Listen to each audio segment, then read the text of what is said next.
Supreme court తీర్పుపై శాసనసభ speaker గడ్డం ప్రసాద్ స్పందించారు. ఎమ్మెల్యేలకు గతంలోనే నోటీసులు ఇచ్చానని ఆయన గుర్తు చేశారు. కోర్టు తీర్పుపై న్యాయ నిపుణులతో చర్చిస్తానన్న ఆయన త్వరలో అన్ని వివరాలు వెల్లడిస్తానని స్పష్టం చేశారు.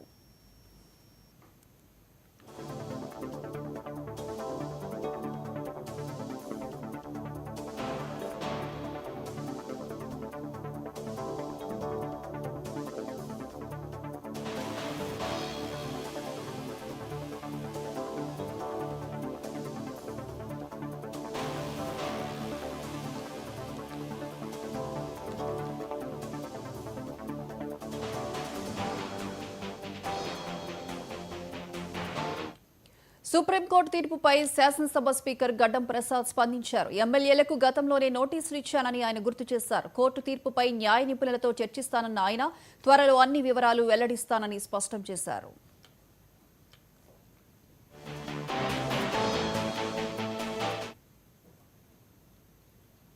మన్యం జిల్లా పార్వతీపురం మండల పరిధిలోని బాలుగడబడిలో ఎమ్మెల్యే విజయ్ చంద్ర పర్యటించారు. రైతులతో కలిసి నాటు వేశారు. రైతు గెలవాలి, వ్యవసాయం నిలవాలని ఎమ్మెల్యే పిలుపునిచ్చారు.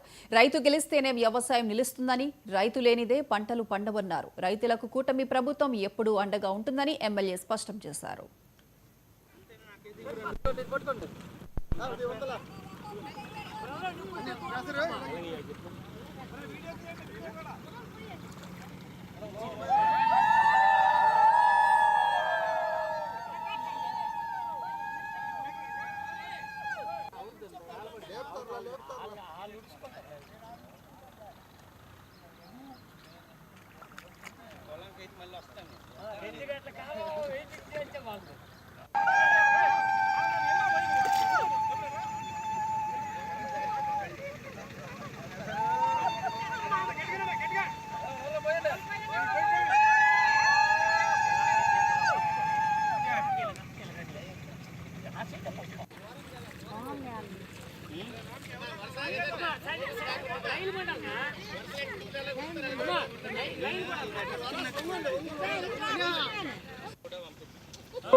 నీకు 2 కట్టలు ఇస్తాను తీసుకో, మనం ఎక్కువ వచ్చేవి అంతే.